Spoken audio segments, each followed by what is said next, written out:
Today is Tuesday, April 21st, 2020. Coming up on Roland Martin Unfiltered, we'll talk with black mayors in Georgia about the decision by the mayor to reopen the state. This also impacts Alabama, so we'll also talk to Randall Woodfin, the mayor of Birmingham, Alabama, as well as, of course, Van Johnson, the mayor of Savannah, Georgia. What are the medical consequences of reopening too early? Many people say it could be dangerous. Infectious disease, especially Dr. Alexa Gaffney will be here. Plus, why are so many white folks protesting the lockdown? What's wrong with y'all? What's going on? Anti-racism educator Tim Wise will give us his take on pandemicking while white. The Congressional Black Caucus had an emergency phone call today about the coronavirus response interim aid bill. Why isn't that money getting to the people who need it? David Clooney, executive director of the Black Economic Alliance, will break it down. Also today is the 50th anniversary of Earth Day, and there's good news and bad news as a result of the coronavirus pandemic. We'll talk about it with our panel. And 4 years ago, we lost Prince on this day. Folks, it's time to bring the funk on Roland Martin Unfiltered. Let's go.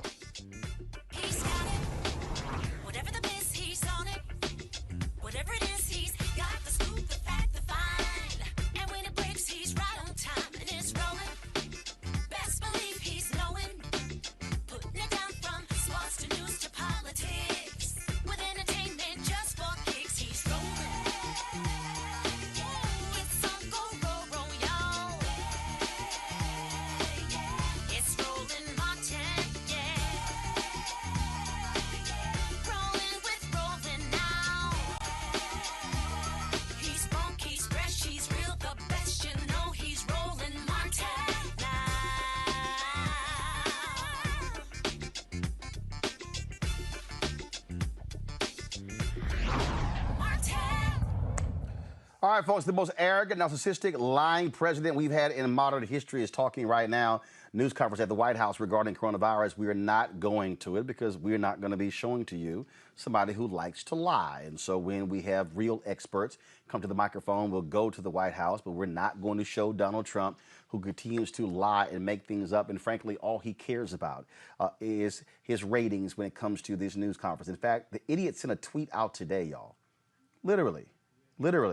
Touting his ratings, then say, oh, I don't care about those things. So why'd you lead with it? Yes, you do. So when experts talk, we'll go to it. He's talking, ain't gonna happen. All right, folks, as of today, we have 811,478 confirmed coronavirus cases in the United States. Jesus, 811,000. Remember when somebody said we had 15 and it's going to be down to zero? I thought so. At least 44,752 patients with the virus have died. New York saw an uptick of nearly 740 overnight. 82,620 patients have recovered from the coronavirus.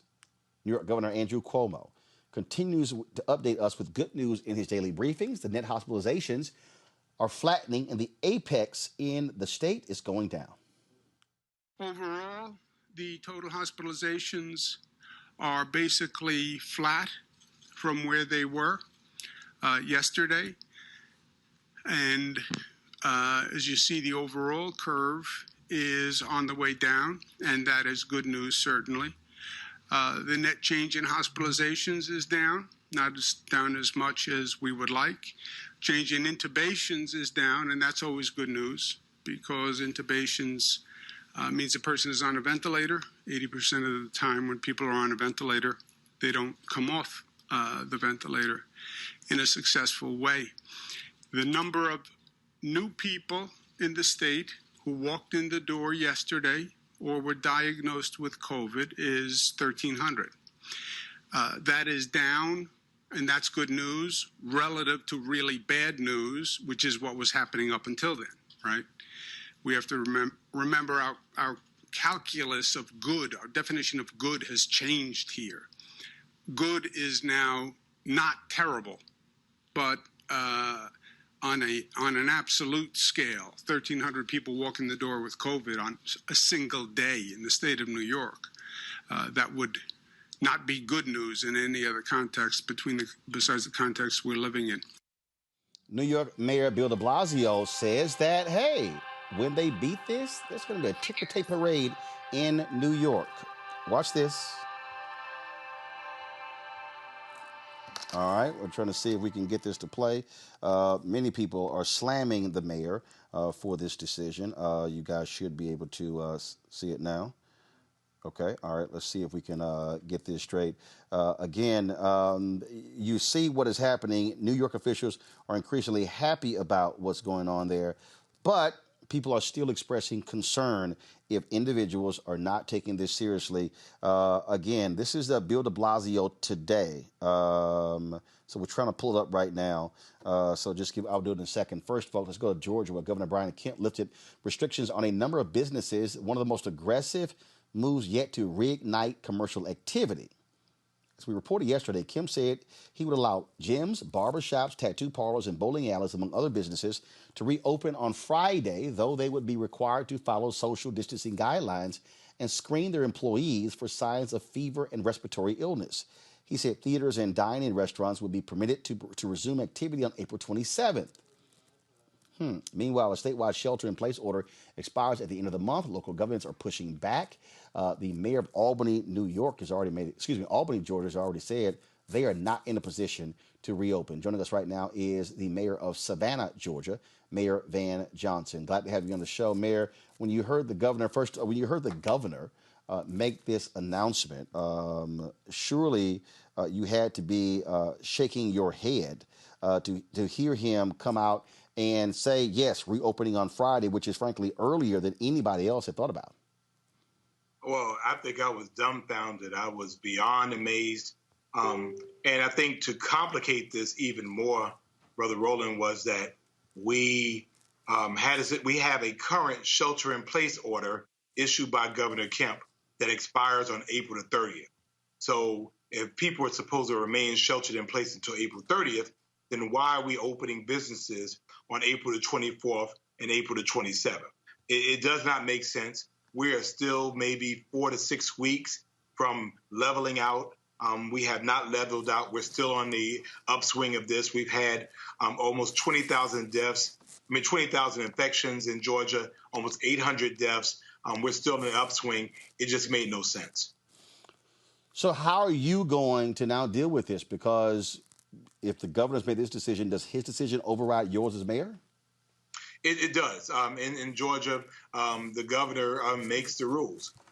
That being said, There might be some legal options that are available to us in the interest of public safety. I think more importantly, I've reminded Savannahans this morning that they are the governors and the mayors in their own homes. They get to call the shots. They get to say where people go and where people don't go.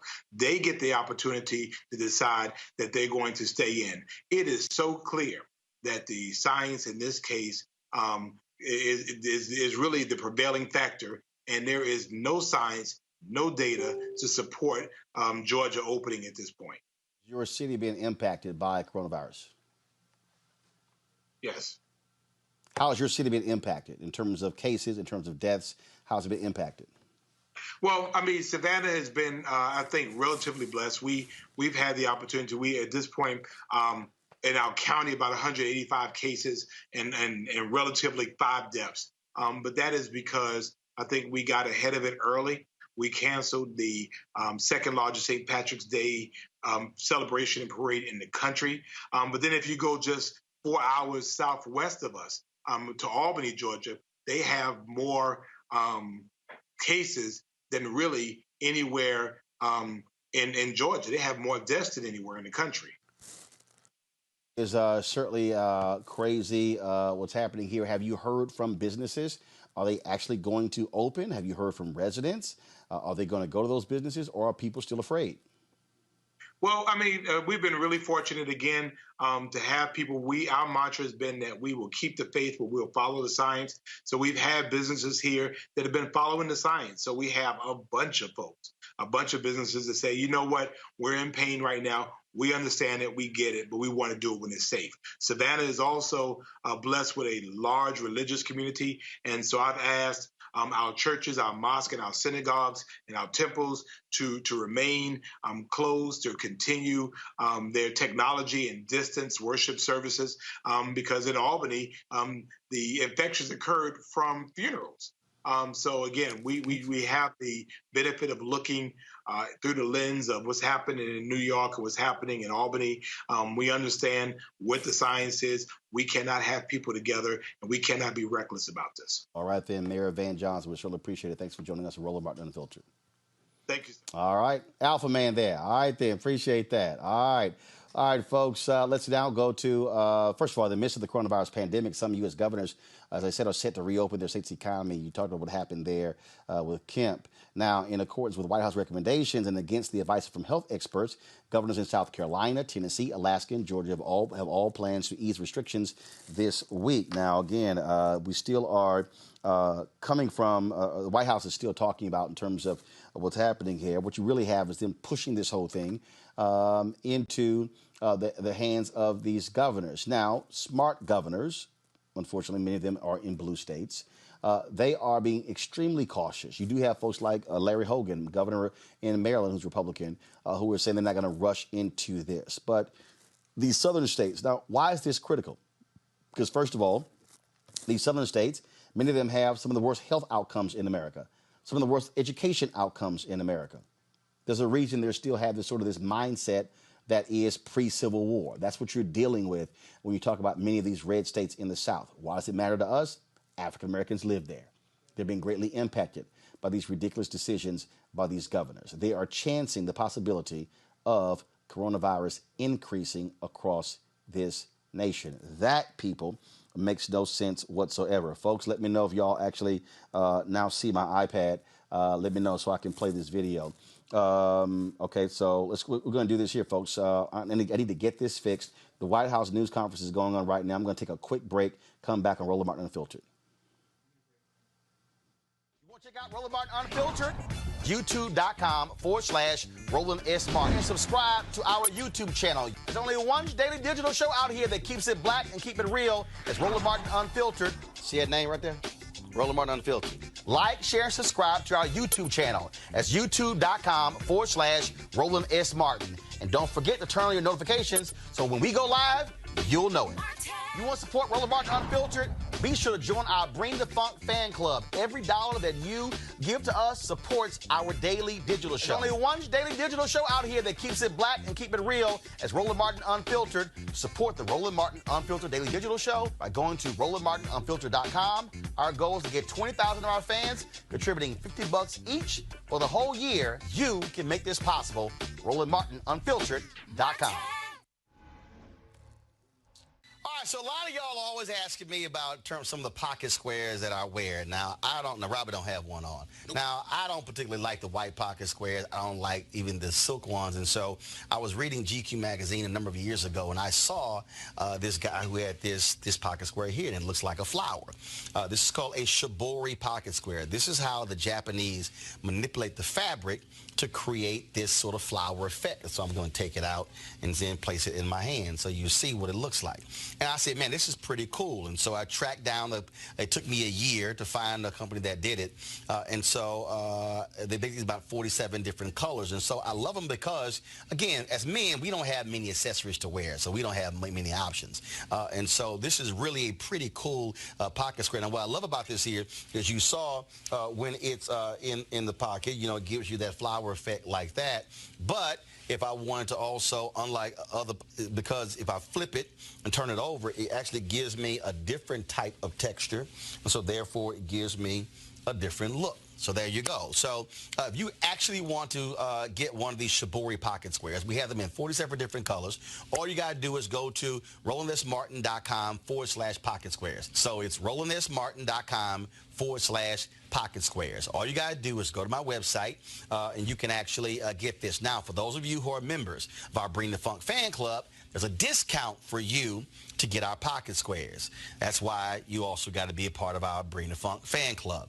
And so that's what we want you to do. And so it's pretty cool. So if you want to jazz your look up, you can do that. In addition, y'all see me with some of the feather pocket squares. My sister, who's a designer, she actually makes these. They're all custom made. So when you also go to the website, you can also order one of the customized feather pocket squares right there at RolandSMartin.com/pocket squares. So please do so. And of course, it goes to support the show. And again, if you're a Bring the Funk fan club member, you get a discount.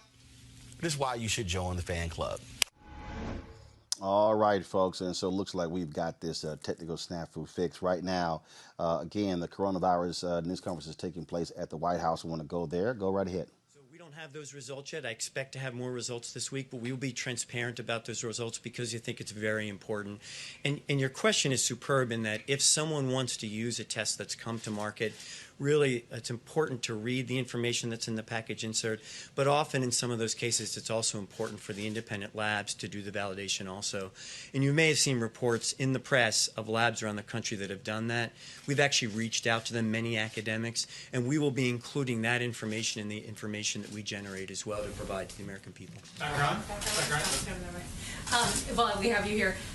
There was a study out of the VA today on hydroxychloroquine that found a higher mortality rate compared to those who got standard of care. And I know this isn't a large-scale clinical trial, but since this drug is out there and people are using it, can you give some takeaways from that study? Did that change your thinking at all on the hydroxychloroquine? So this study is a small retrospective study at the VA, and similar to the data we talked about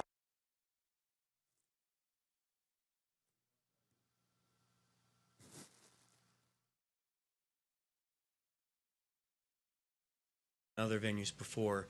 What FDA is going to require is data from clinical trials, randomized clinical trials, hydroxychloroquine, placebo, to actually make a definitive decision around safety and efficacy.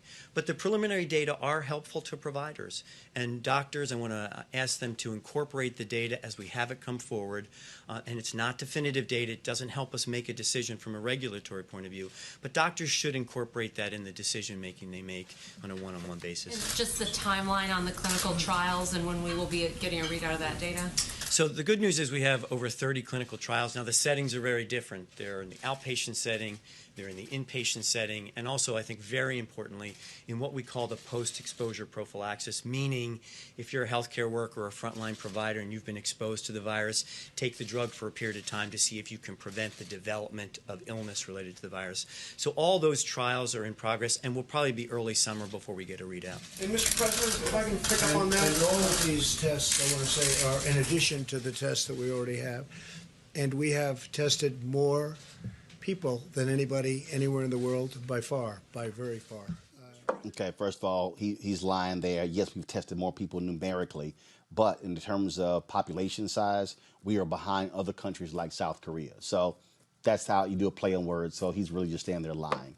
All right, folks. Dr. Alexa Gaffney, she's an infectious disease specialist, joins us right now to talk about the potential medical consequences if our economy opens too soon. Even Dr. Anthony Fauci has made it perfectly clear this could be disastrous. Other people have said the exact same thing. And so would you be advising this administration to put a pause button on reopening these states? No, it's not advisable at this time. People are, suggesting that we reach the peak, meaning the maximum number of patients being diagnosed per day of this infection. But we don't know if we reach the peak or not because we don't have mass testing in place. We're not testing our entire population. We're testing the people that are the sickest with this infection. So we still have to keep in mind that there are people who have no symptoms, who have this infection, who are perfectly capable of transmitting the virus to other people. So if we return to business as usual, or even if we do slowly returning to business, opening up only certain businesses, what we're doing is opening up the population to more exposure, and we're going to see an increase in the number of infections. So when you look at this decision by Governor Brian Kemp of Georgia, nail salons, barber shops, allowing people to worship in place, bowling alleys. Yeah, a bowling alley is the nastiest place to go to. You're touching the balls that have been on the floor that tons of people have cut that are not routinely cleaned. Like, what is essential about a bowling alley?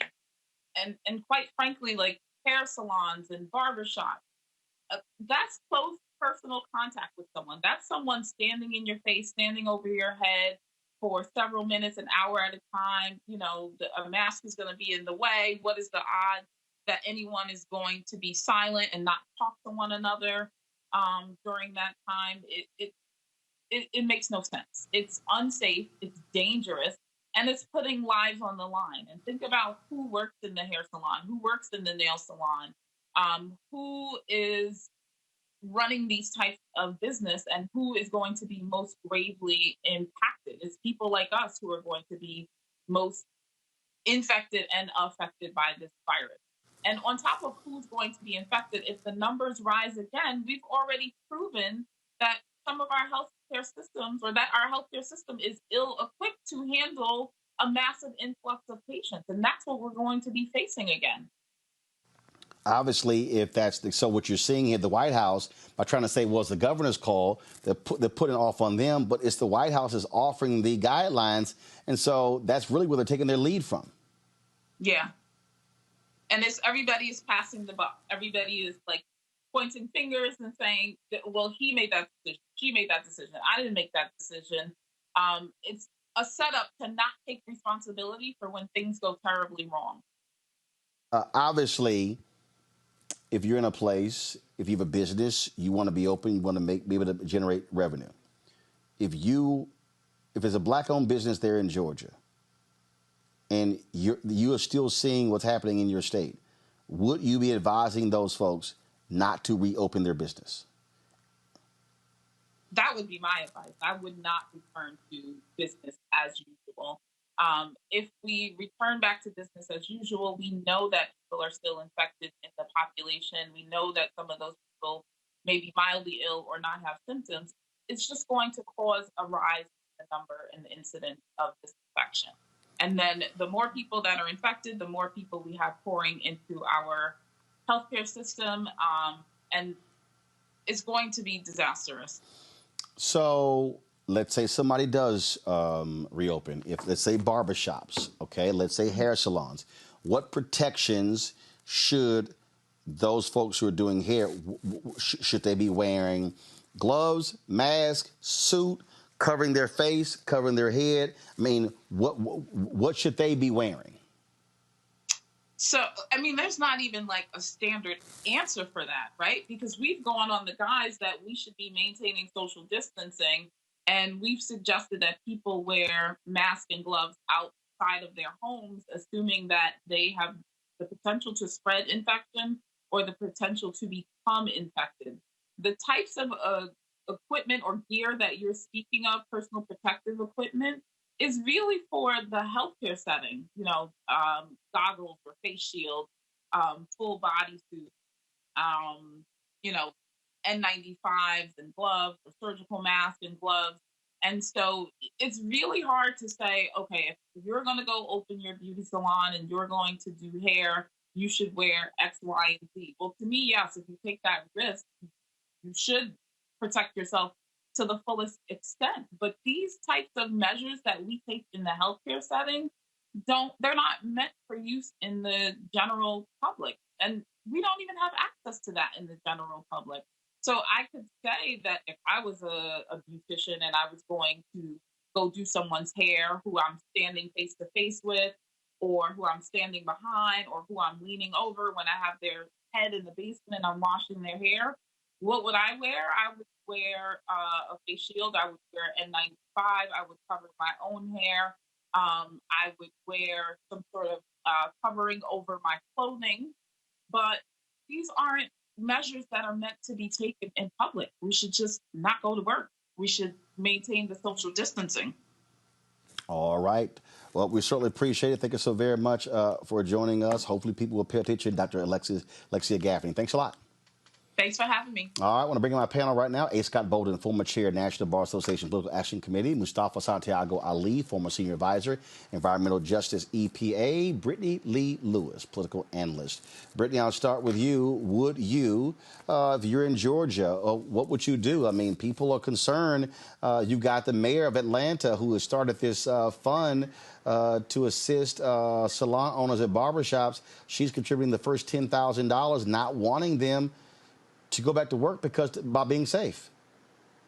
It's absolutely petrifying. I'm not sure what I would do if I was living in the South right now. I'd probably be raising hell. I think what's become very clear is that they care about money more than they care about lives, specifically the lives of Black and brown workers and those who are, immune compromised. And it's a shame that this country, and I'm not surprised, but it's a shame that we continue to put profits over people. And they need to follow the advice of our medical professionals.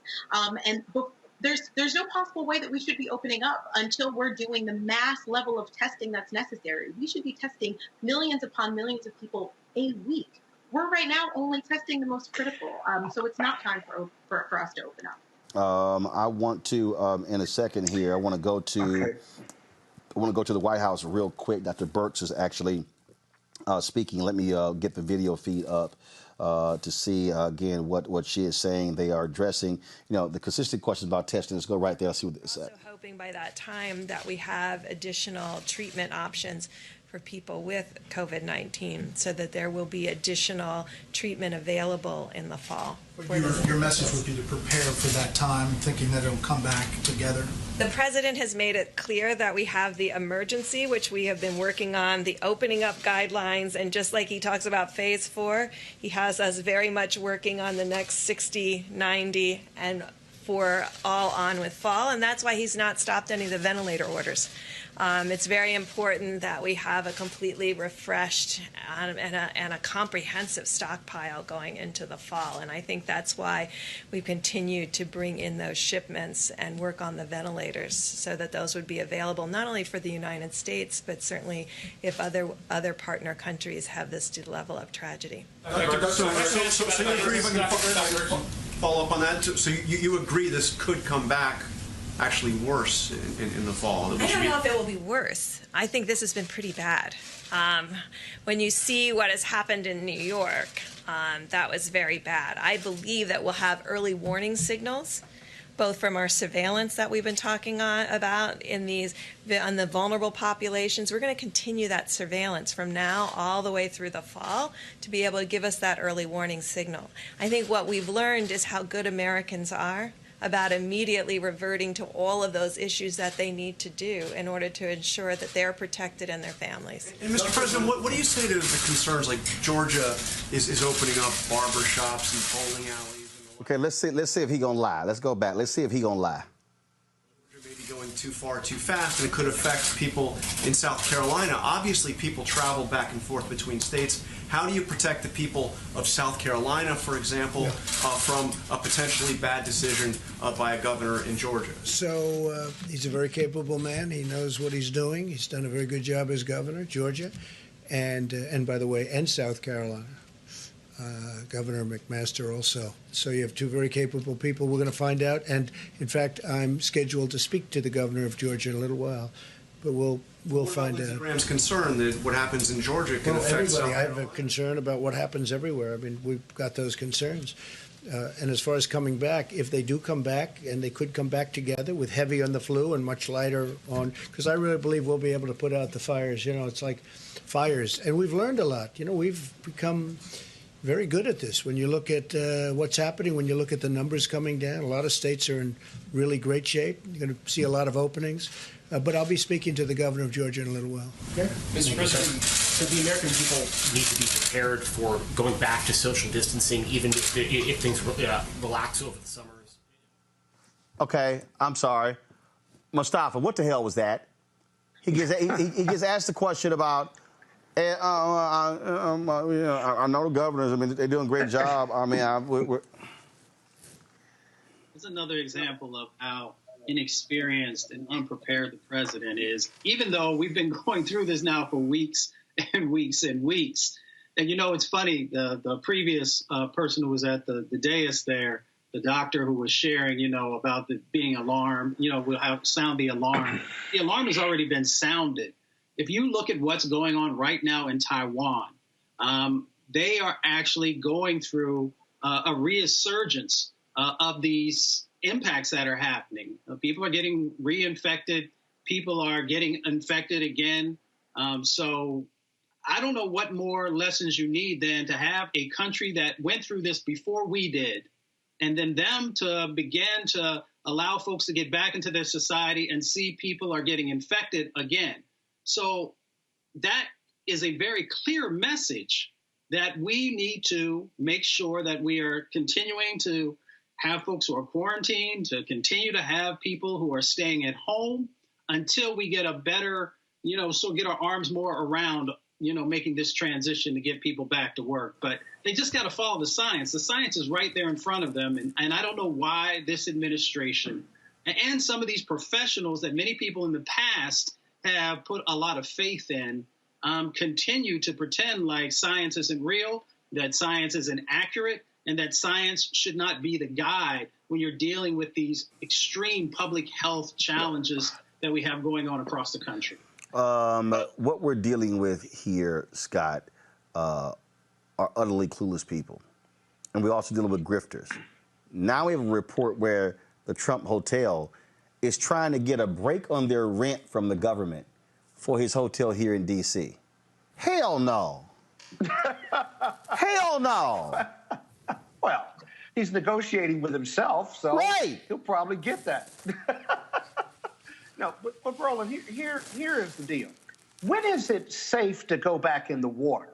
You know, when you have a shark attack up and down the East Coast, there's a moment, there's some science with when it's safe to go back in the water. It's never completely safe unless they catch the shark. Here, I don't see a path forward without substantial testing, because two things are going to happen. We go back to work, no one knows whether they have it or not, and that's going to trigger the second resurgence. And then secondly, for your listening audience, if you go back to work because of a state order or governor's order, and your employer says it's safe to come back, and everyone hasn't been tested, the liability for these employers who want to open up and whose customers have anxiety and they are not going to open up and there'll be thousands of people there, the liability for people coming back is going to be worse and it's going to trigger this second phase. So it's beyond science. It's just practical sense, common sense. So it's not that they're idiots or they're nuts. They were just born with no common sense. Like I said, idiots and nuts. Gotta get y'all a view on this here. New York Mayor Governor Bill de Blasio announced that once they've beaten this, there's going to be a ticker tape parade in New York. The day is coming when this city will fight our way back, when this city will get back to normal. The day is coming when we will overcome this disease. The day is coming when I'm going to be able to tell you we can gather again. The day is coming when I'll be able to tell you, in fact, we will be having the concerts and the street fairs and the parades again. But I want to guarantee you one thing, that when that day comes, that we can restart the vibrant, beautiful life of this city again, the first thing we will do is we will have a ticker tape parade down the Canyon of Heroes for our healthcare workers and our first responders. We will honor those who saved us. The first thing we will do before we think about anything else is we will take a time, as only New York City can do, to throw the biggest, best parade to honor these heroes. And many, many great heroes have gone down that canyon to be appreciated and loved by millions of New Yorkers, but I think this will be the greatest of all the parades, because this one will speak to the rebirth of New York City. This one will speak to a kind of heroism that is intrinsic to who we are as New Yorkers, to our values, to our compassion, to our strength, our resiliency. This parade will mark, this parade will mark the beginning of our Renaissance.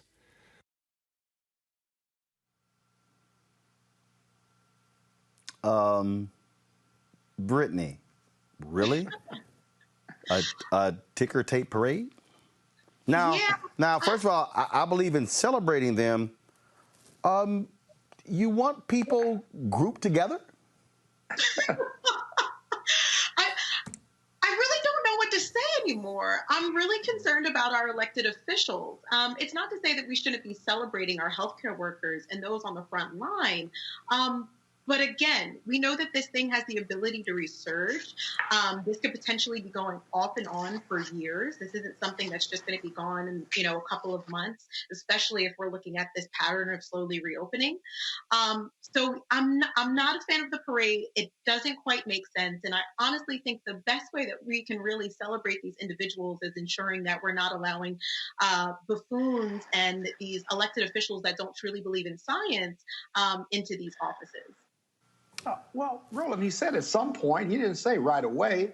So he's cheerleading the resiliency of NYC and the heroes of fighting Corona. I don't see anything wrong with that.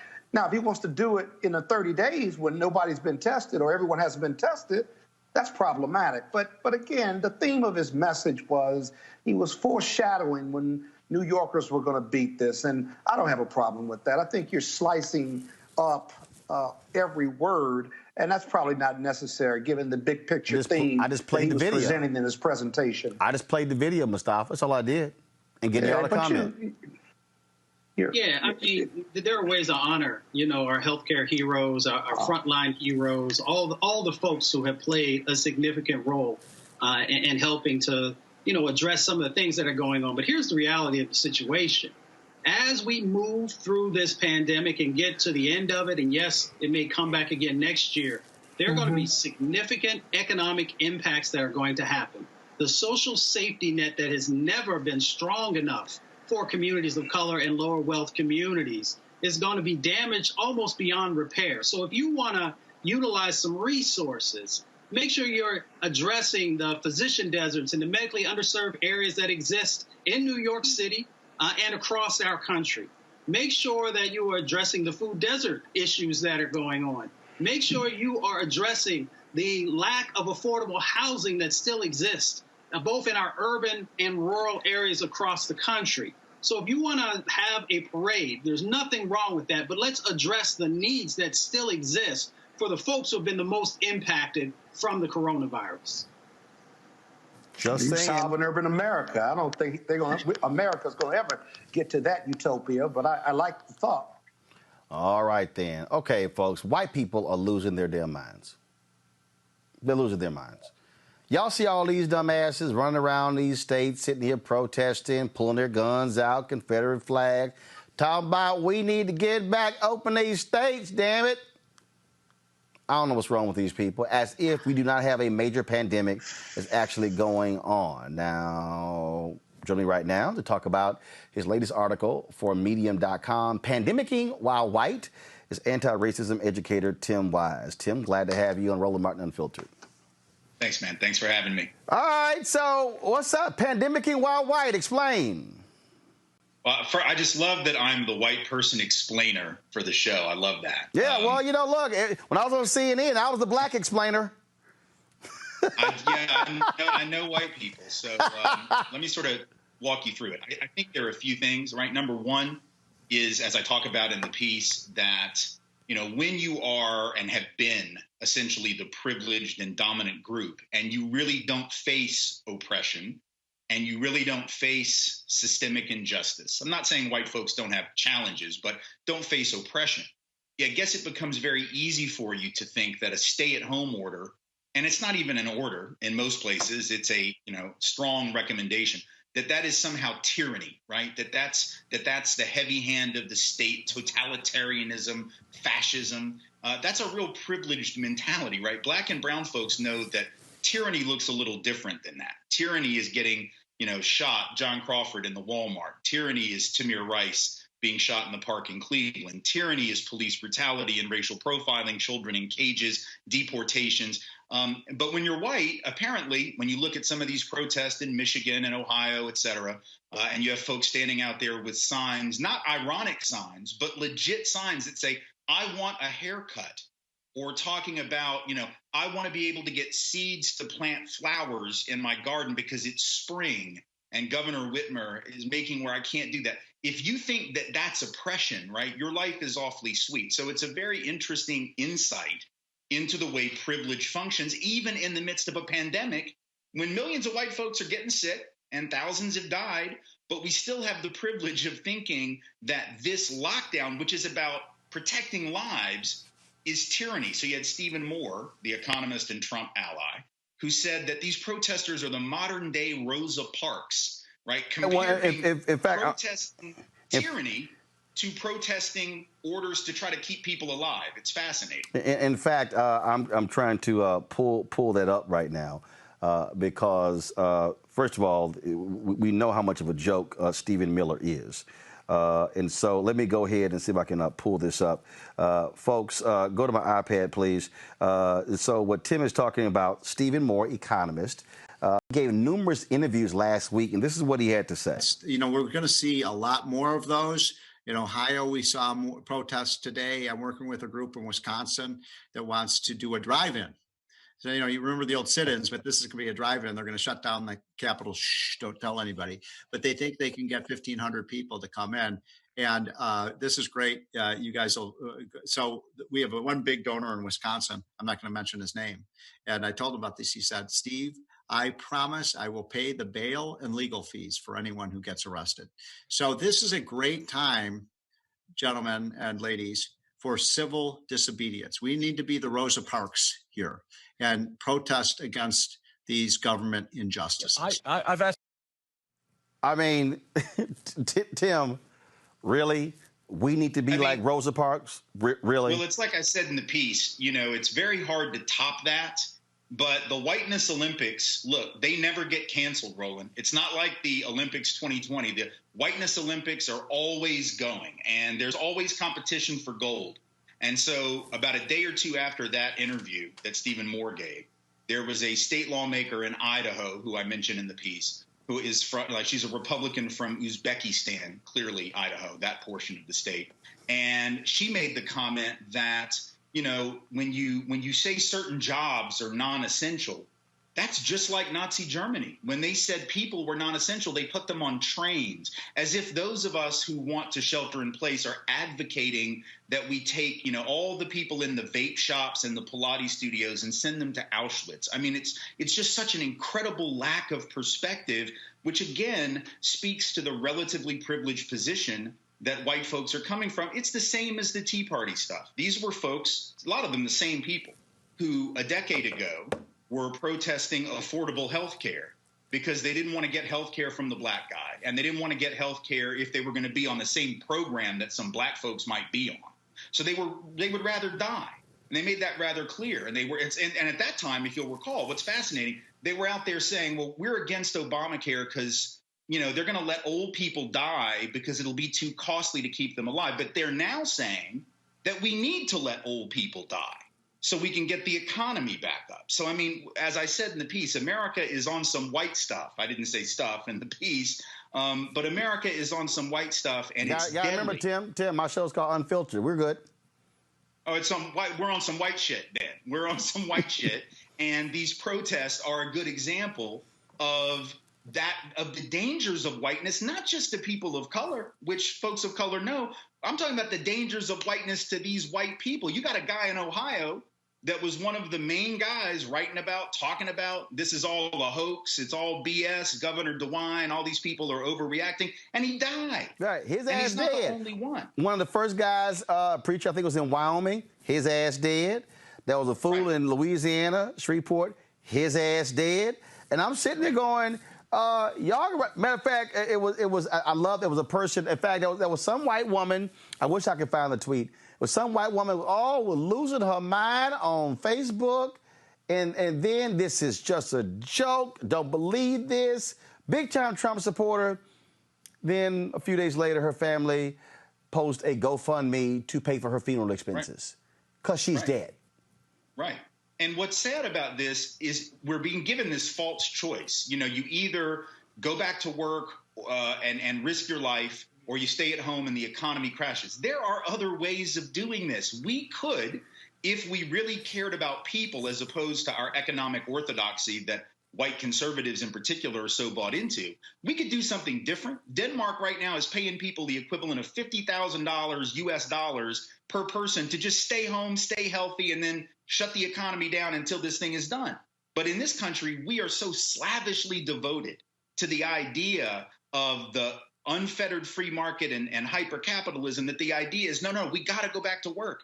We got to go back to work. And there is another alternative here that we're just not wanting to investigate. And the people who are running this thing clearly, are more and willing to embrace a eugenic mentality that says certain people are disposable. The rally here in Tennessee, where I live, yesterday or 2 days ago, there's a woman with a sign that says, "Sacrifice the weak, reopen Tennessee." I mean, that's the kind of thing that if someone on the left or someone of color were ever to have a sign that said something like that, or to show up at the Capitol with guns strapped to the teeth, as these folks in Michigan did, we know what would happen to them. We know how they would be viewed. They would not be viewed as patriotic, liberty-loving Americans. They would be viewed as insurrectionaries. They would be arrested. They would be shot. They would be gassed. And the president wouldn't be signal boosting them on Twitter. So this is about a soft civil war, as people have talked about. This is about attempting to use mass death as a wedge issue in a culture war that this president wants to wage on behalf of whiteness. And that's what this is. And that's exactly what you're dealing with. You're dealing with somebody who is trying to gin up his white base. I got to read this comment. Got to get your thoughts when you talk about the craziness of whiteness. You have, from my home state, one of the most idiotic, asinine individuals. Look, I keep saying that the three dumbest governors are Brian Kemp of Georgia, Ron DeSantis of Florida, and Tate Reeves of Mississippi.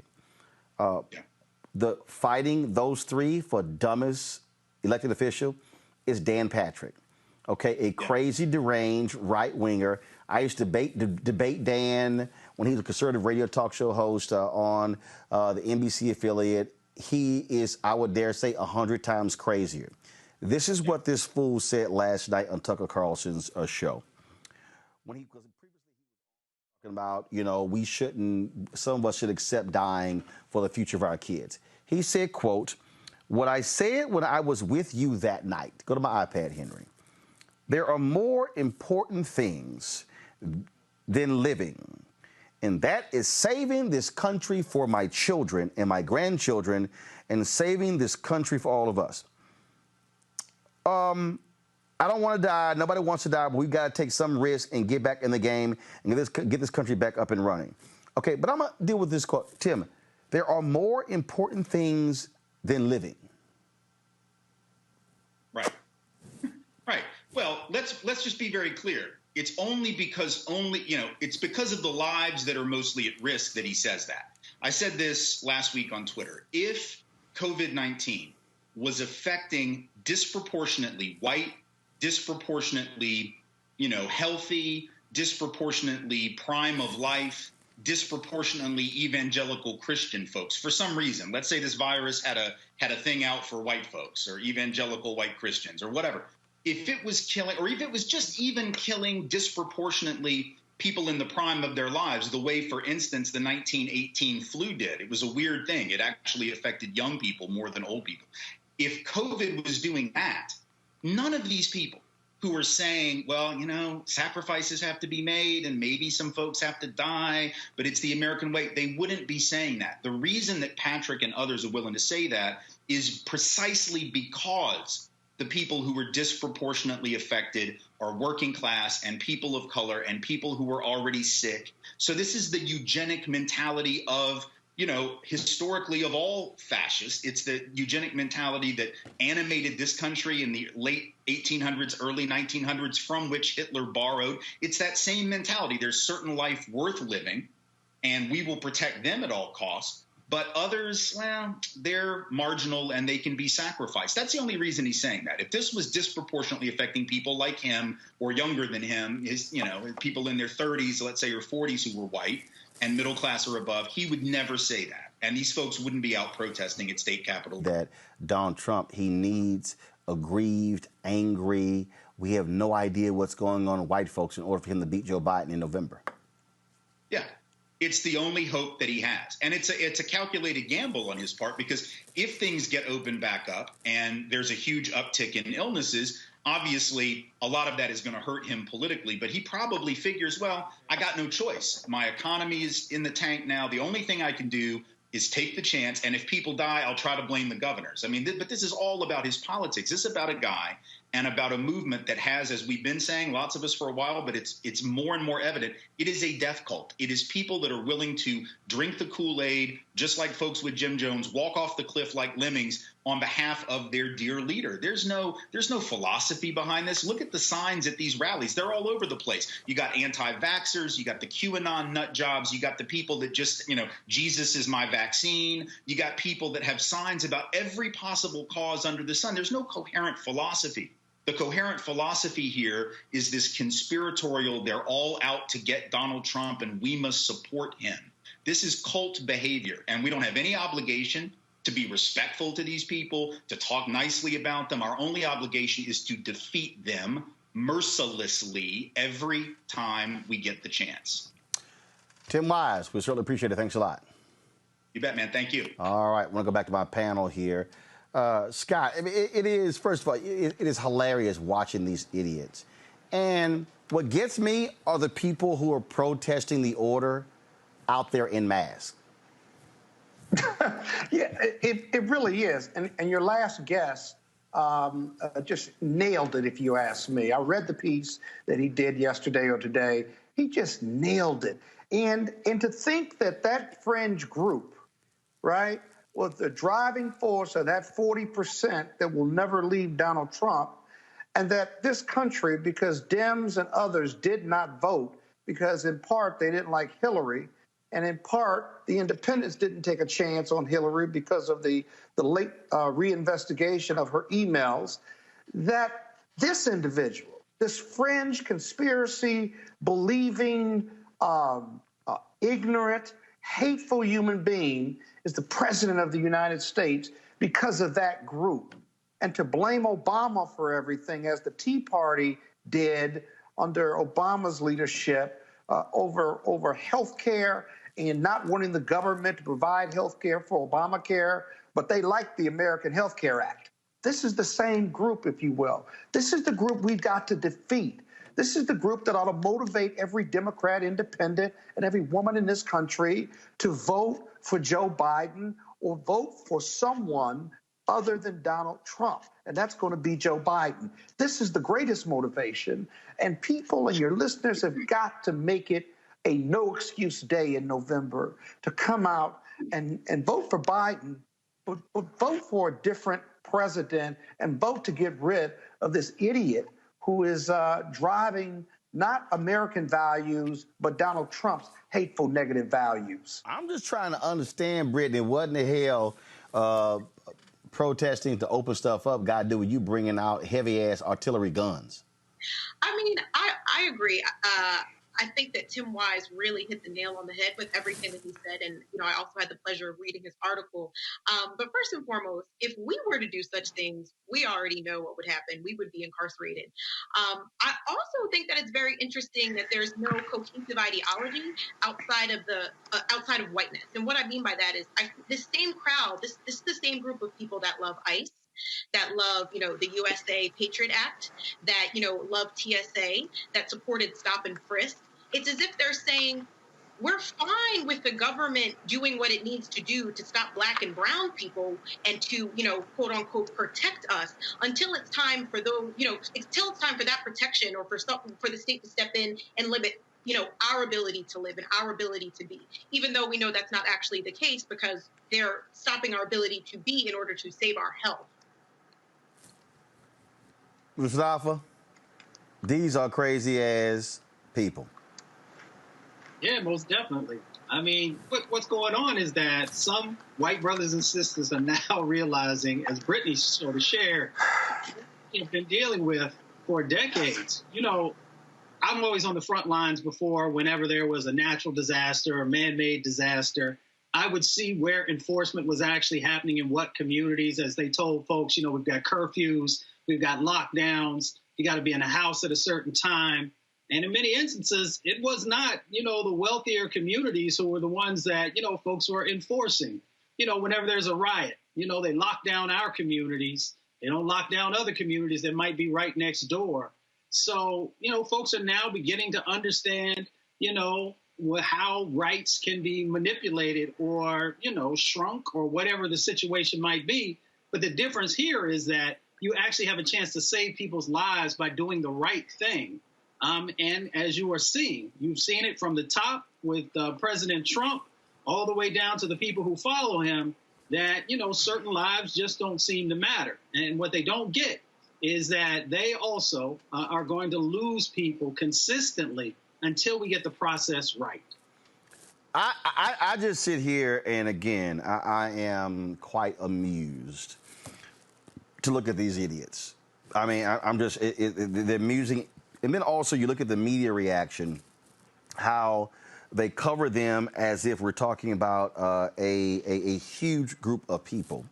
And it's also understanding the backstories, understanding the behind-the-scenes story of the fact that what you're dealing with here is you're dealing with really an AstroTurf effort where all the websites started on the same day. The DeVos family is funding the people. So you see what the game is. What they're trying to do is they're trying to reinvigorate the angry white Tea Party people. That's what they're doing. They see what's coming. They see the polling data. And Donald Trump announcing today that he is going to use an executive order to stop all immigration to the United States. Oh, that is manna from heaven from these people. Because you can always go back and blame immigration for everything. That's the go-to. Used to be black people. Blame black people for everything. Now it's, immigrants. It's all their fault. Donald Trump has always needed a boogeyman, and he uses the language to dehumanize whomever it is that he wants to benefit from. And that has been, his paradigm for operations for decades now. But he sort of actually made it even more intense since he became the president.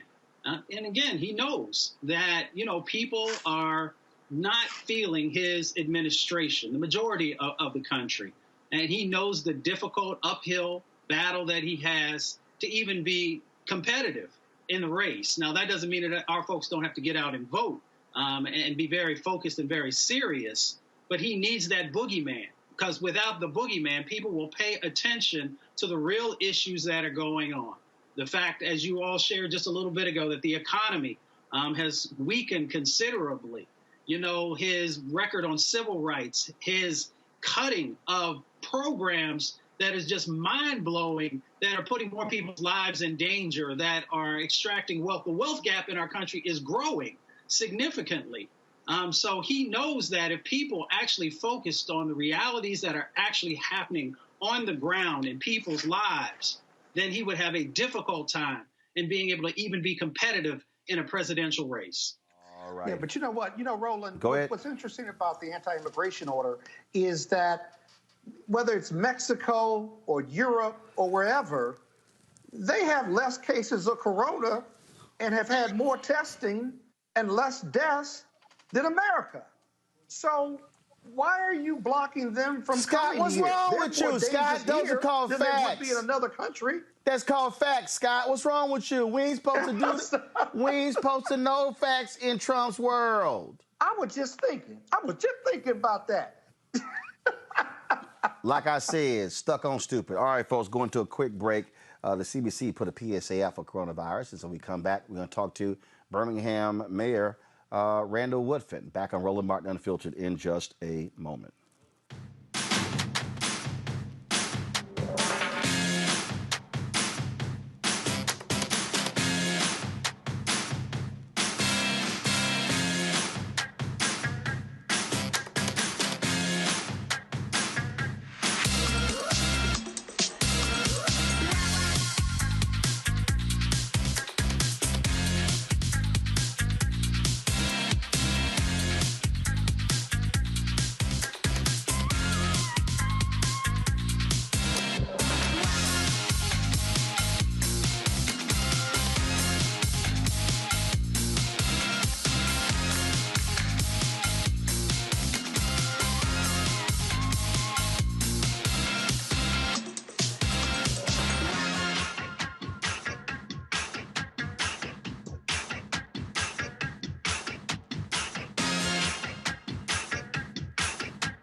All right, folks, mayors across the country are having a difficult task on their hand trying to deal with what's happening with coronavirus.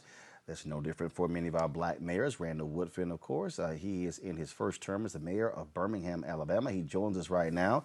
Of course, we had the Savannah, Georgia mayor on earlier, Van Johnson there. So, Randall, Mayor Woodfin, let me just apologize right now for Scott Bolden. He can't handle two alpha mayors being on the show. It just, Kappas don't take that very well. So, but it's okay. So you got an alpha host, and Mustafa Santiago Ali is also an alpha brother. So we got it on lock. So glad to have you on Roland Martin Unfiltered. How have you had to deal with coronavirus in your city? What does it look like? And how has it impacted, of course, so many African Americans there? Roland, thanks for having me on.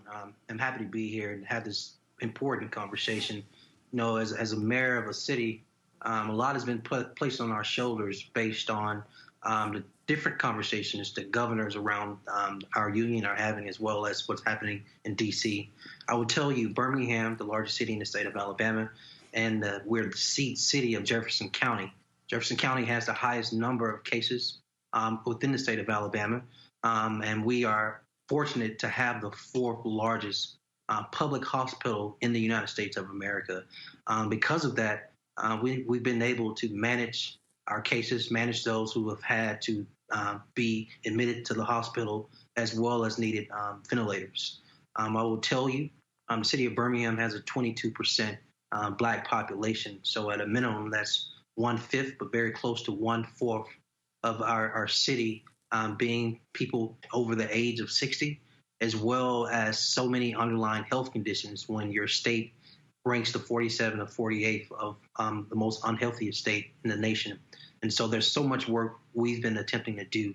But everything we've done has had these goals in mind. One is to save lives. 2 is to flatten this curve. And 3 is to make sure there's no run on our hospitals to make sure they're not overwhelmed, which includes supporting our medical team on the front line. You had to deal with a governor who, frankly, operated way too late in doing a shelter in place. And again, that's part of the problem when you have to take your direction first from the federal government, then from the state government. And what we saw even in Mississippi, where, and really what people tend to forget, it was mayors in California. London Breed, the sister who was the mayor of San Francisco, who shut the city down, shelter in place. That led to other cities in California. That led the governor to make his decision, and then it began to spread across the country. This is a perfect example where having, again, mayors who understand the importance take the lead and not wait on governors, not wait on the White House. You know, like London Breed in San Francisco, like Keisha Lance Bottoms in Atlanta, Georgia. I did the same thing here. You know, I thought it was important to interact with the governor, but we have our own local health officer who's made recommendations to us as elected officials on what we should be doing to protect our citizens here locally. You know, I like to remind people as an elected official, I think it's important we shut up. I think it's important we do less talking and more listening to the actual health experts and officers. I'm reminded I am not an epidemiologist. I don't have a health background. I'm not a doctor. I'm not versed in viruses and diseases. And so it's important that as elected officials, we should yield. We should listen to them. We should take their recommendations. And the recommendations from at the beginning of this 5-6 weeks ago was, as a city, we need to do everything we can to prevent this curve. If that included doing a shelter-in-place ordinance, even if we weren't going to get the state support, do it anyway because it's the right thing to do. Are you at all concerned with these decisions to reopen these states, that it could actually open Pandora's box and just cause a widespread catastrophe? And when you hear the White House say, oh, whatever testing you need, you got it, is that true where you are? Are you doing widespread testing? I keep saying, what happened to the drive-through testing we're supposed to see at CVS and Walgreens and Walmart parking lots? So I am concerned.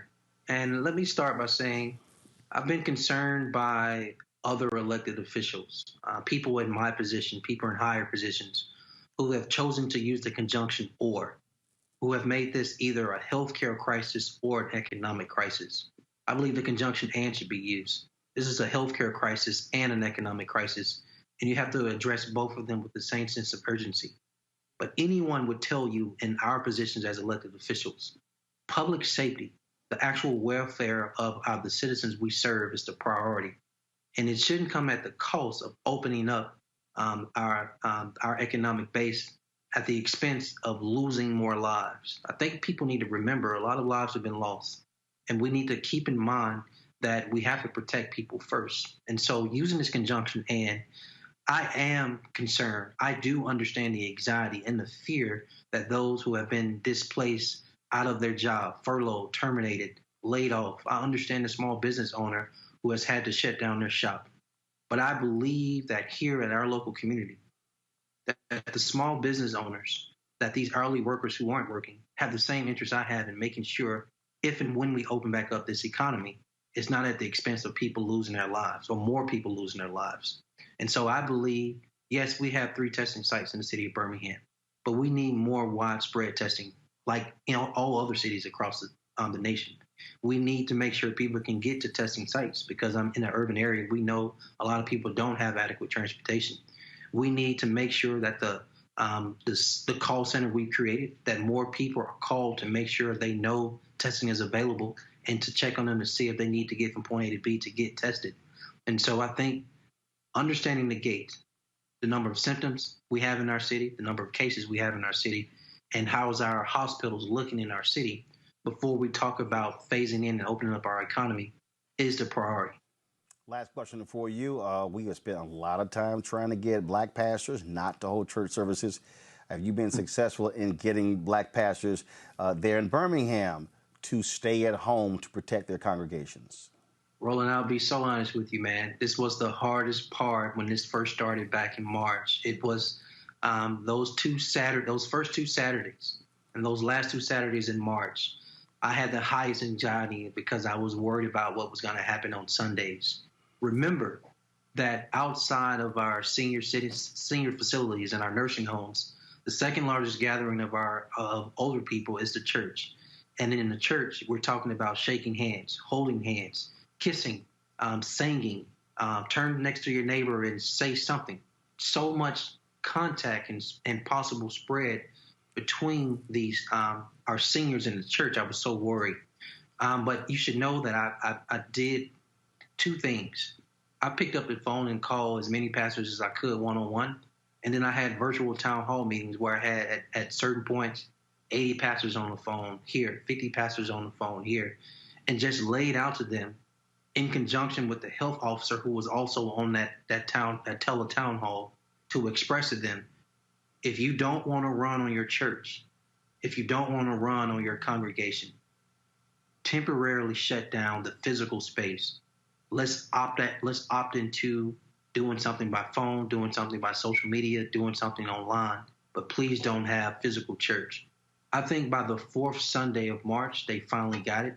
And I'm so happy that the faith leaders in the Birmingham community are walking alongside of me and co-communicating to their parishioners that people must stay at home. All right. Randall Woodfin, Mayor, Birmingham, Alabama. We surely appreciate you joining us on Roland Martin Unfiltered.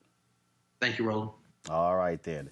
To his point there, Brittany, I mean, look, when you're a local official, here's the deal. It always comes down to local piece. Trump is sitting in the White House. He doesn't give a damn what happens in these places. He's already said, I'll take responsibility. If there's an outbreak, if there's an increase as a result of reopening, he's going to say, I didn't make the decision. I didn't do it. It was the governors. Go talk to them. It wasn't me. I mean, I think it's clear that the reason why we don't have a nationally orchestrated plan is because Trump needs somebody to blame. That's been his MO from the beginning, whether it's blaming China, whether that's blaming the Democrats. And I think now his MO is going to be to blame local officials and state governors if we do see a resurgence. He's not going to take any, there's going to be no credibility there. Absolutely, absolutely. I think, Scott, again, when he got asked the question in the White House briefing, oh, we don't know. He is not going to accept blame. We ain't no Harry Truman. The buck stops with me, not with this fool. Yeah, but he can't get around it. That 70-day wait period where he was calling it a hoax, where he was holding rallies, and he was being told at least since December through Congress. There were congressmen and senators that were talking about this, and he waited 70 days until he finally understood, and his health professionals told him, it's too late. Now we're going to play catch up. The other thing that's significant about these press conferences that you won't cover, and I agree with you, if you listen to his press conference, everything about his press conference is about what he did, what we're doing, how we're catching up, and how we're doing it better than anybody else. Now, you compare the press conference of Governor Cuomo, right? He never uses I or me. What he says is he uses statistics about the deaths leveling off, how many people, what the numbers are in regard to death, and who's been infected, who hasn't been. He talks about the number of ventilators that have been able to help people, and he talks about the vision and the journey forward where we're going to be able to get people back to work, and the science and the politics of serving or fixing this problem, addressing these healthcare issues with these coronavirus-infected people, and its impact on their families, and its impact on the government, and how it's impacted him personally and politically. Very different press conferences, very different leadership, and very different political parties and approaches to this health crisis. Mustafa, bottom line is he can try to run away from it. No, pimp, this going to be all on you. That's right. Yeah, that's right. He's going to have to pay. But, also follow the dollars. That's what John Conyers used to tell me when I worked for him. And if you look at the stimulus bills that have went forward, you can see exactly who is receiving the resources. Business and industry has been a big recipient. But if you look at, and I know we just had a stimulus bill that I think passed just a few minutes ago, you'll find that the states and local governments were once again forgotten in that process. So if you truly want to get the economy back up and running, you should be focusing resources to the places who can actually make sure that the protections are in place, that people are being healthy, so that when they re-enter into the workforce, you don't end up having, this resurgence and then an additional drain on the healthcare system, which, of course, people's taxes are going to have to be utilized to pay the costs there. So he's going to have to answer for all of these things that he has done incorrectly, and he's going to have very few things to be able to point to that were done in a proper fashion. All right, folks, speaking when you talked about that Senate bill, the Politico, here we go to my iPad. This is the headline on Politico. Senate passes $484 billion coronavirus deal after weeks of deadlock. The legislation delivers funding to small businesses, hospitals, and for testing. The Black Economic Alliance, they've called on Congress to include key initiatives in the next COVID-19 legislation that will specifically assist Black-owned businesses, workers, universities, and cultural institutions. Joining us right now is David Clooney. He's the executive director of the Black Economic Alliance. David, how can you, how does that get done to specifically help Black businesses? Because you hear people say you can't have a race-specific provision in these bills. How do you get around that? So appreciate the question, Roland. Appreciate you having me on.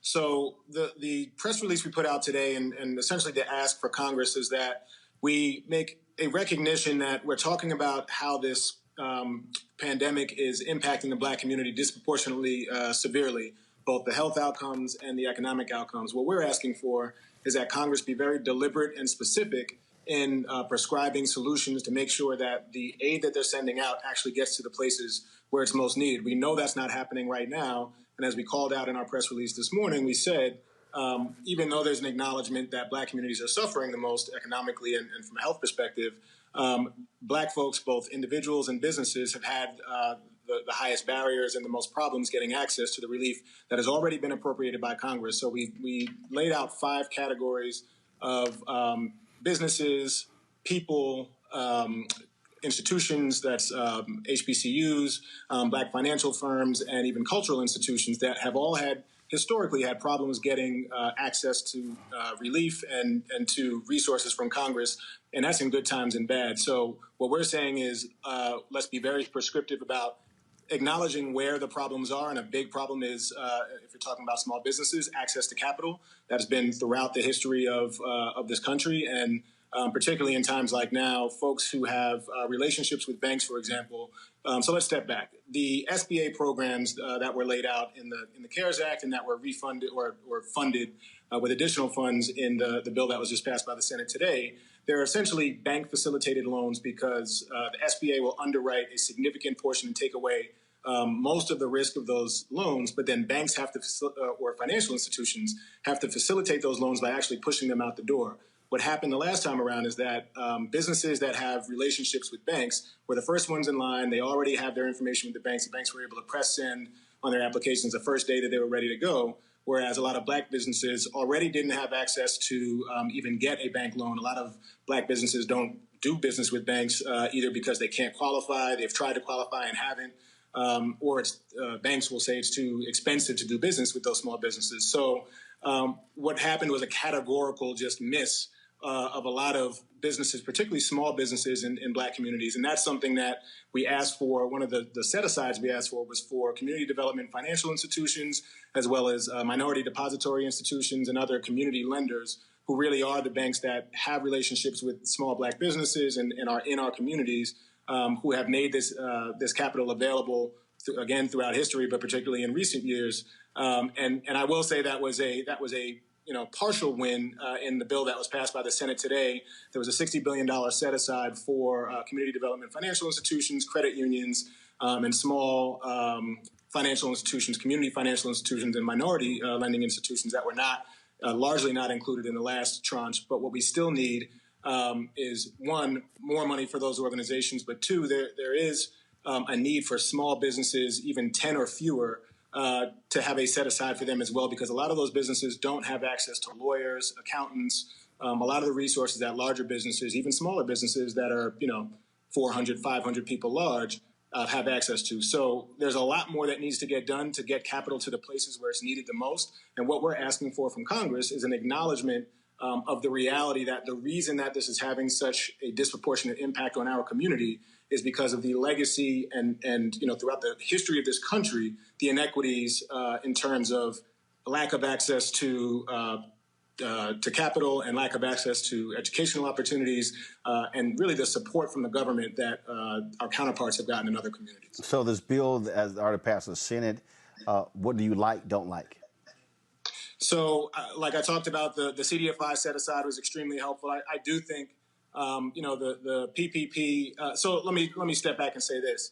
This bill was a bit of an interim bill. You've had three tranches, particularly the CARES Act, which was really the biggest piece of legislation that was the most comprehensive and had the most funding at $2.2 trillion, is the largest bill Congress has ever pushed out. This bill I look at as a bit of a cleanup bill, cleanup and refunding of the program. The PPP program ran out last week. The EIDL program, the economic injury disaster loan program under SBA got $10 billion more, which is all helpful.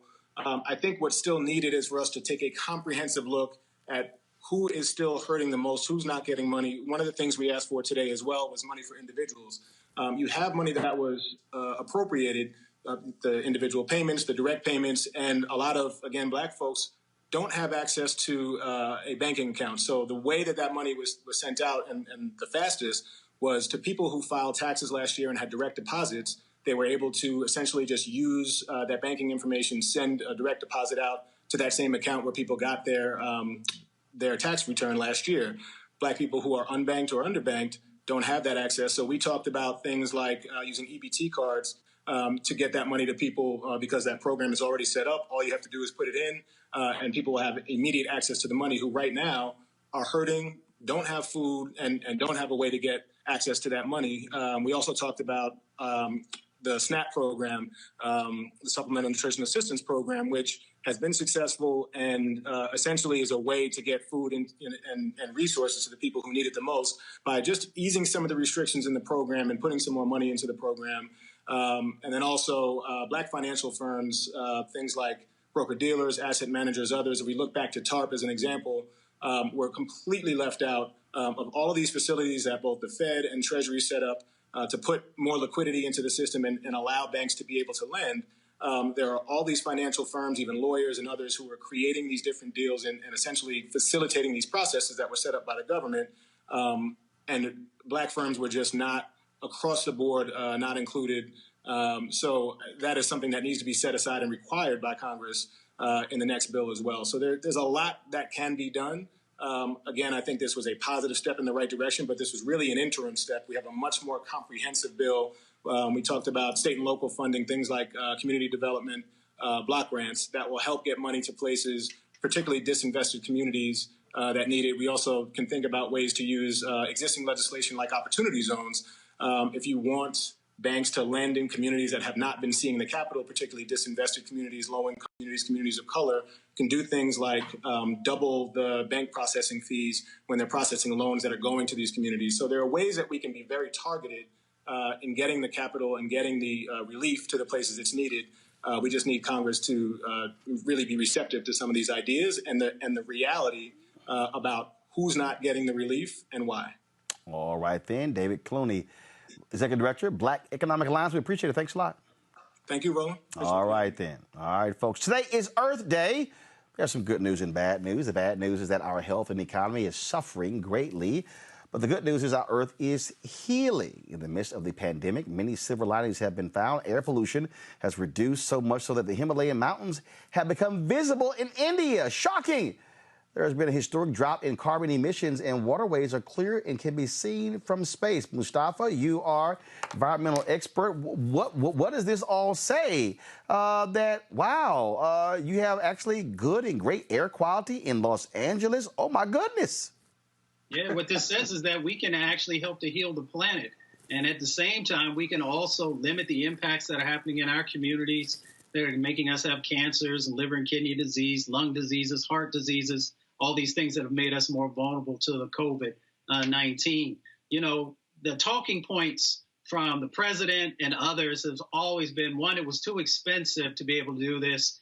The other side of their camp often said that, that climate change was a hoax. Of course, they said that the coronavirus was a hoax.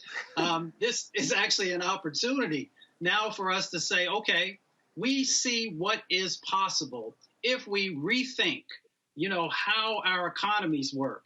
If we rethink the fact that we don't need to jump in a car all the time. We don't need to use fossil fuels that are warming up our planet and our oceans, at the same level. This is an opportunity to actually say that those false paradigms that people have been sharing are not true, and that there actually is a pathway forward. Here's a photo here. It says Himalayan mountains can be seen from Jalandhar since pollution has reduced in Punjab. This is the photo that they show. They said otherwise, Brittany, you wouldn't be able to see the Himalayan mountains because of all the pollution. Boy, ain't that something? Wow. I mean, it just goes to show you capitalism kills. Now, it doesn't only kill people, but it also kills our environment. And, I think this is a wake-up call for the United States in a lot of different ways. Well, but not just the United States. I mean, the world, Scott.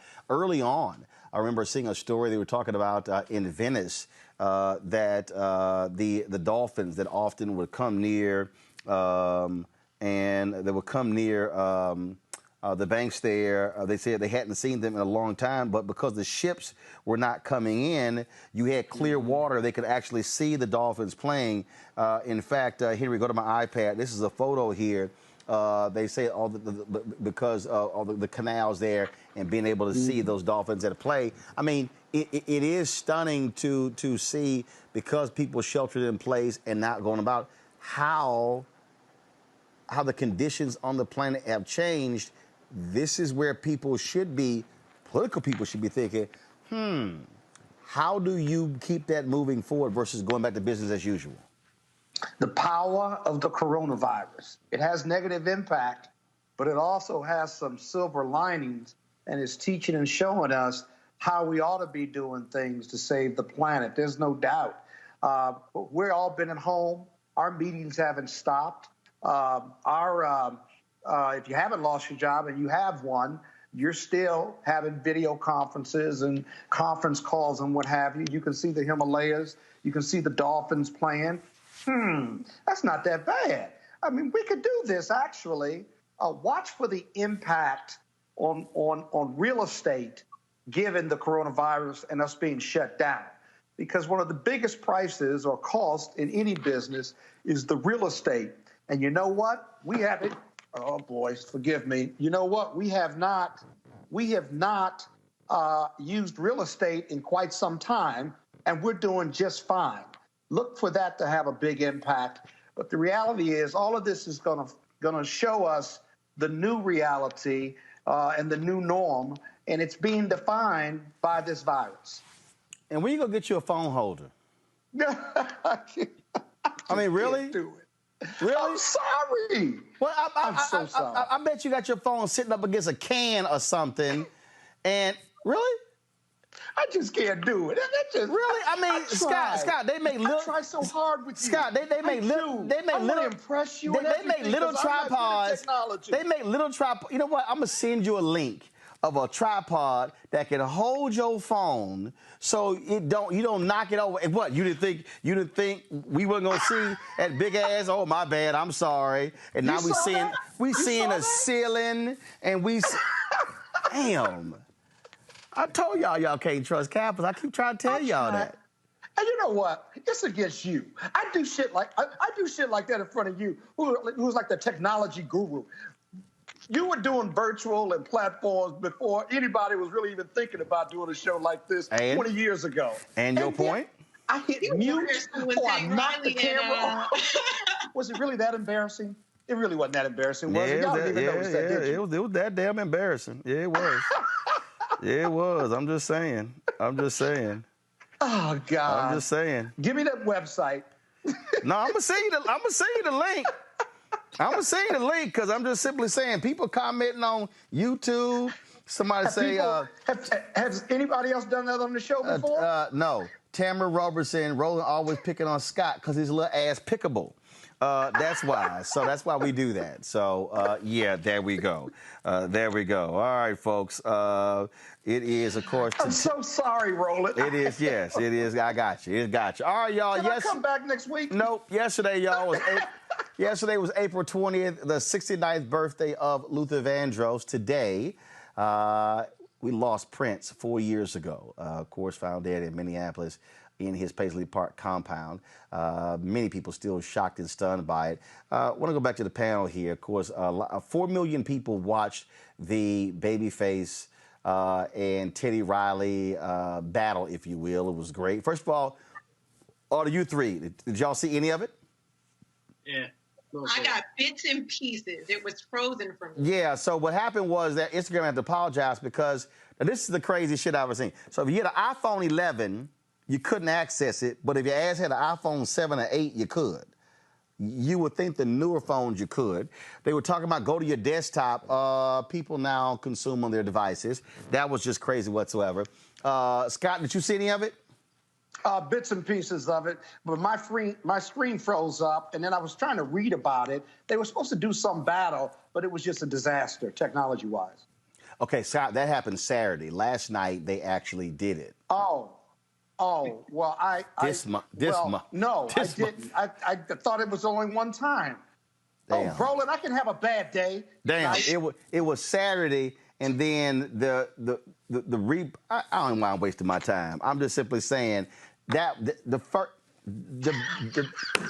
see, Mustafa, this is what I'm trying to understand. His ass is 4 days late. I'm 58. I'm not a millennial. No. So I don't know all this stuff. The problem is the Kappa part, Mustafa. That's what the real part is right there. No, it's got nothing to do with Kappa Alpha Psi. That's an incredible organization. Okay, well, y'all need to learn how to keep the hell up. That's all I'm saying. That's all I'm saying. I put this out there. So you talk about, obviously, people say they kill the internet, that they were late whatsoever. Could you imagine if Prince was still alive and Prince decided to go live on a social media platform? Yo, that would be crazy. So let me ask the three of you, since they're into battles, who could be, granted, let's just, anybody living or dead, but who could go up against a battle with Prince? Would it be Michael Jackson? Yep. That's the only one. No. That's the only one. No. There's another one. Who? James Brown. James Brown versus Prince. Yeah. Mustafa?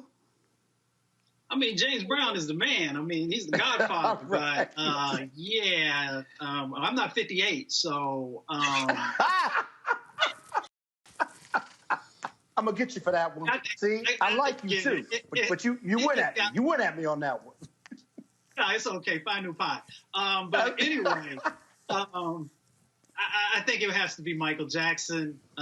He's the only person who's an icon like that on the men's side. I mean, for some folks, Beyonce has become an icon as well, and she does an incredible show. But, Prince and Michael Jackson was always the competition between the two of them.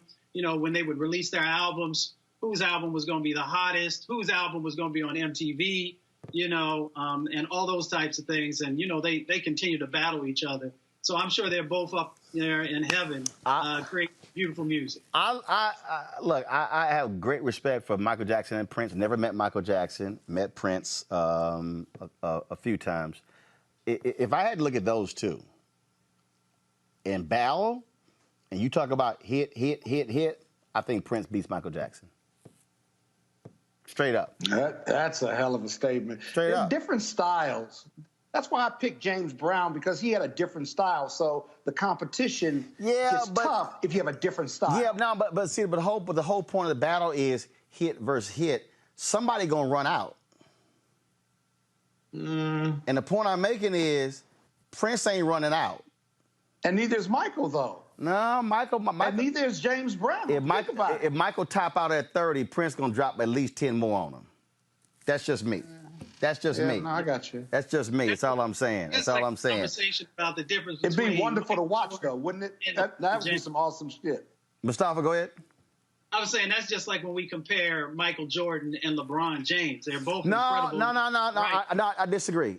Here's why. Here's the difference with sports. First of all, sports the reason music is different than sports is because music is timeless.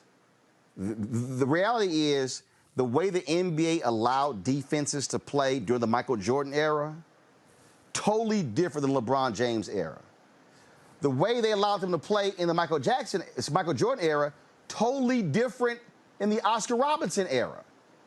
And so it's a little hard. So you got Bill Russell, and that was a different time, and how basketball was different. The thing about music is you can play a song from the 40s, from the 60s, 70s, 80s, and it is still a classic today.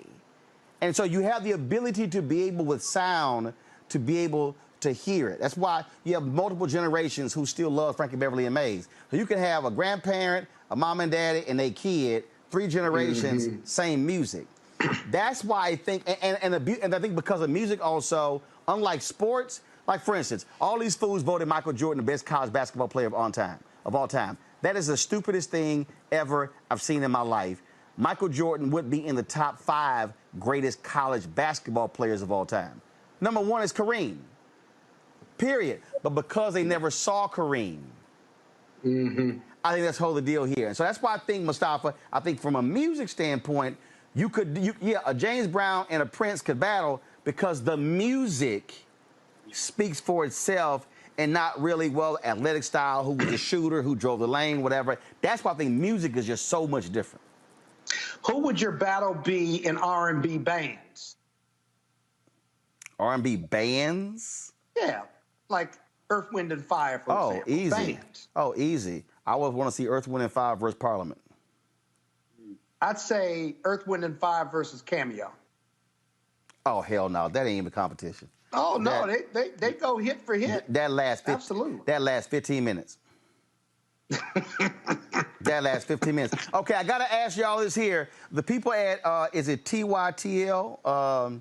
They put out a tweet. People got real mad at them when they put this out. No, it's not TYT. They put out a tweet and they said, of the 4 of these people, 1 has to go. People got really upset when they put this photo out. And it was a photo of Beyonce, Mariah Carey, Janet Jackson, Whitney Houston. Here it is here. They put this tweet out. And so here it is right here. They said, 1 got to go. I'm going to ask y'all, Whitney, Beyonce, Mariah, Janet Jackson. Who y'all got? Brittany, I'm going to start with you. Brittany, you first, Brittany. It's tough. It's tough. First off, nobody can touch Whitney's vocals. Okay, all right, so fine. Whitney stays. All right, you got 2 more picks. Although I hate to say it, and I know people are going to be angry, I'm not a big fan of Beyonce, but she can perform her behind. She's a performer. It's 4 of them. 3 got to stay. Okay, Whitney is 1. It's going to be, I'm getting ready, Mariah. I love Mariah to death. I appreciate her high notes, but she can't walk in heels and she's not a dancer. She got to go. Mustafa, who goes? Right. Yeah, it's Mariah. I agree with Brittany. Scott. Mariah, she on fire, but she got to go. Yeah, I think y'all afraid of the beehive. That's why y'all don't want to say nothing. That's what that is right there. Oh, what are you talking about? But no. Here's the deal, though. Because, see, there were some people who said if you talk about singers, they would say Janet got to go. They would say Beyonce, Whitney, and Mariah are better singer than Janet. Yeah, pure singers, yes, you're right. Pure singers, yes. But what the hell is a singer? Well, take away the music. No, take away the music and the sound effects. Who's got the strongest voice, the better voice? You're right. That's why they call them singers. They don't say pure singer. Bottom line is that's part of singing. You can Who's just sing. Who's going to go a cappella and you're going to sit there and listen? Those 3, Janet got to go. If you're going to go a cappella. First of all, you're going to knock the phone over, so don't even worry about it if that happens. So let's not even go there. You're so wrong. Let's not even go there. So wrong. People forgot about that. No, they didn't. No, they didn't. Hey, folks, but some of you might be wondering why I'm wearing my Texas A&M outfit today. Today is April 21st, every April 21st. Texas A&M, we have Aggie muster, where we remember Aggies who have passed away in the previous year because, of course, it's always a huge gathering on the campus of Texas A&M. So I had the honor and the privilege of actually participating in the virtual Aggie muster. Here you can go to my iPad. And so what happened was, so they asked many of us from all across the country to send these videos in. And so that's what this reading here is. I got a chance to read some of the folks who passed away from the class of 44 and 45. And then, of course, my cousin, Peter P.J. Simeon III, who, class of 2009, who passed away. So I certainly certainly appreciated opportunity to do that. So that's every April 21st around the world. We have Aggie muster events. All right, folks, I'm going to let the panel go. Because right now I'm going to read the name of all of our so what I said on Friday, I said all the people who join our Bring the Funk fan club, $50 or more, I will give them a personal shout out on the air. And I wanted at least 200 people. I think we got 200 people. We got more than that. And so I certainly appreciate that. So I'm going to read those names right now. That Brittany, Scott, Mustafa, I certainly appreciate it. Scott, by next week when you're back on the show, we expect you to have a phone holder so you're not sitting here knocking the thing over. We would appreciate that. You make enough money at the law firm where you can afford it. With me all the time. Yes, I am. So you'll get over it. God! You'll get over it. It's all good. You're all good. So, folks, we certainly appreciate we black men, we should be sticking together, brother. Yeah, but you're a Kappa, so it's all good. All right, then. Thanks a bunch. I appreciate it. Thank you very much, folks. Let me read the names off right now. So big shout out to Carl Brown, Abel Biz, Adrienne Dillahunt, Alicia Ocho. We have Alethea, Alicia Lindsay. Some of y'all like Cher. Y'all only put y'all first name in. Alicia Johnson, Alretha Palmer, Amy Martin, Andre, Andrette Duncan, Angela Ford. Y'all can play some music or some B-roll if y'all want to. Angela Johnson, Angela Middleton, Angela Renee's Home Car LLC. See, that's smart. She dropped her actual business name.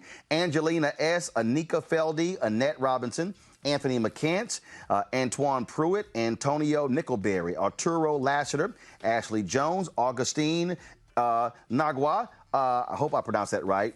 Azaline Jones, B. Dizzle, really? B. Day, really? Bonita Jones, Bernice P. Harris, Beverly Charles, Beverly Collins, Brandon Jones, Brenda Cowan, Brian, you kind of let your last name, Brian.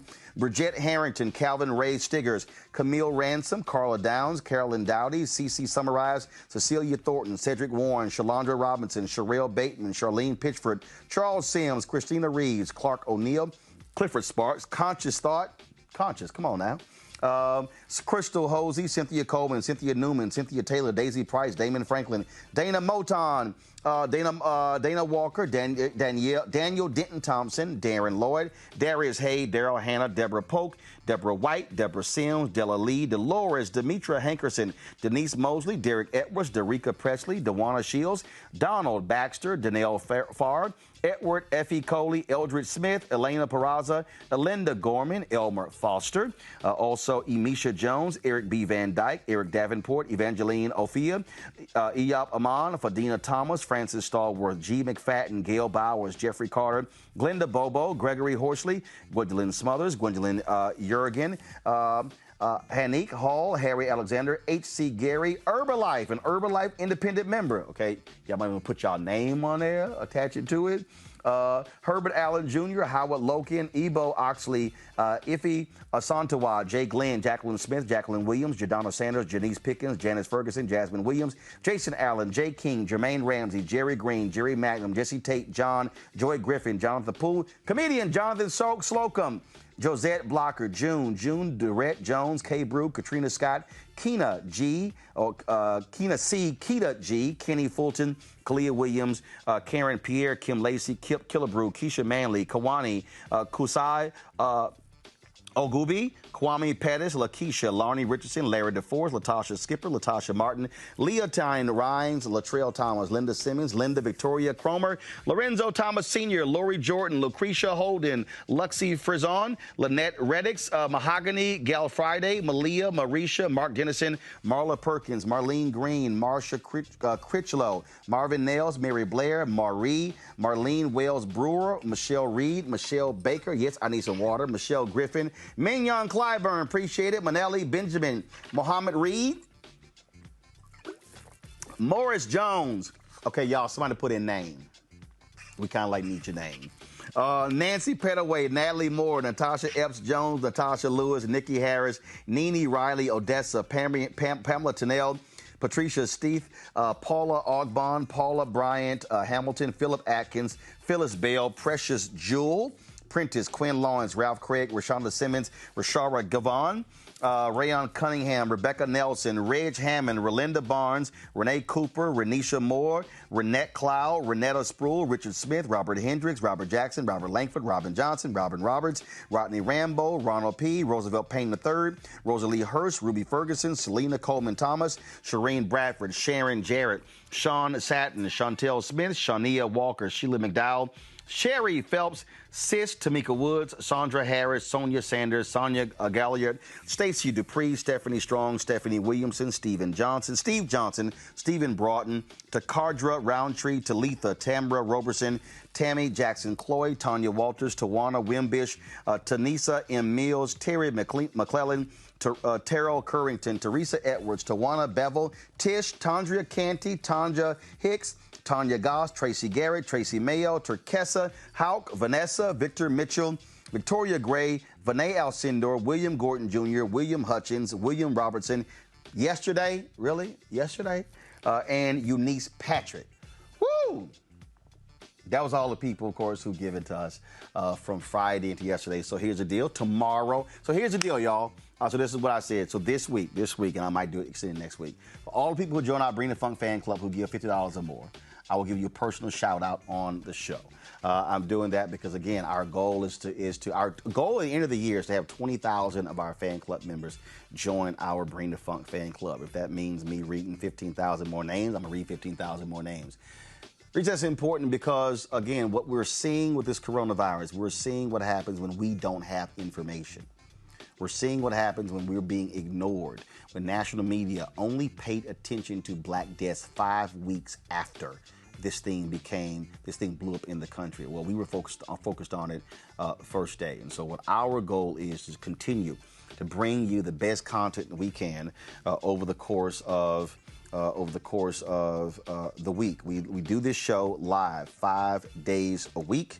Again, 5 days a week we're live on this show. We're putting out the information as best that we can. We want you to support us. Cash App right here is, PayPal, go right over here. PayPal.me/R Martin Unfiltered. Our Cash App is $RM Unfiltered. Folks, our goal is very simple. We want to be able to be independent, say what we want to say, cover what we want to cover, speak to our interests. That is exactly why we are here. It is why we do what we do.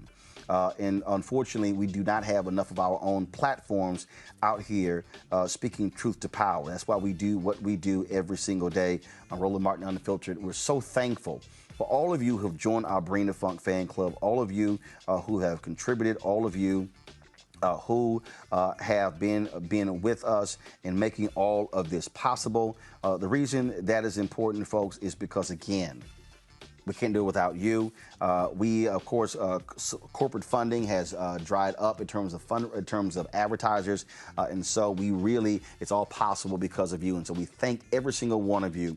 We've got some great plans. There are some other things that I would love to announce right now, but I can't. But we want to get bigger. We're going to get bigger, and that's what we thank what all of you have done. And so those of you who are watching on Facebook right now, those of you who are watching on Periscope, who are watching on YouTube as well. Let me give the mailing address. A lot of y'all have been posting comments on here about the mailing address. And the mailing address is the company's New Vision Media, NU Vision Media, Inc. The address, the check make payable, you send a check or cash or money order, make it payable to New Vision Media, not Roland Martin Unfiltered, New Vision Media. 1327 West Washington Boulevard, Suite 102B as in boy. 1327 West Washington Boulevard, Suite 102B, Chicago, Illinois, 60607. 60607, that's where, of course, we are chartered and incorporated there in Illinois. All right, last thing. I told you today is April 21st. And so here we go to my iPad. It is my 19th wedding anniversary. That's my wife, Reverend Dr. Jackie Hood Martin. And so I would love for you guys to, if you go to Instagram, go to Twitter, send her a tweet at Hood Martin. I think she got a Facebook page as well. Go to Facebook page as well. And so, so please do so. And so it's been a great 19 years married to Hood. That's what I call her Hood. And so, matter of fact, I'm gonna do this here. Let me go ahead and transfer. Here we come back to me. So Jackie put together this this video. It was pretty. You know what? I think it's on my Instagram page. Let me go ahead and just play it on my IGTV. She sent it to me. So she, at midnight, y'all, it's so funny. She sends me this video at midnight. So she's playing around with the app quick and put together this video of all these different photos of us. Let me pull it up. Just going to play it for y'all. And so I can show you this here. And so what we decided to do is, of course, you know, you can't do anything. You can't go anywhere. But it's all good because she wanted to see Bad Boys. Bad Boys, of course, comes out rental today. So that's going to be our date night, watching Bad Boys. And so we're going to close the show with this video of photos that she put together for our anniversary. Love you dearly. I'll see you soon. So y'all send her a tweet or a post on Instagram. Holla! Go to the video.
You want to support Roland Martin Unfiltered? Be sure to join our Bring the Funk fan club. Every dollar that you give to us supports our daily digital show. There's only one daily digital show out here that keeps it black and keep it real as Roland Martin Unfiltered. Support the Roland Martin Unfiltered daily digital show by going to RolandMartinUnfiltered.com. Our goal is to get 20,000 of our fans contributing $50 each for the whole year. You can make this possible.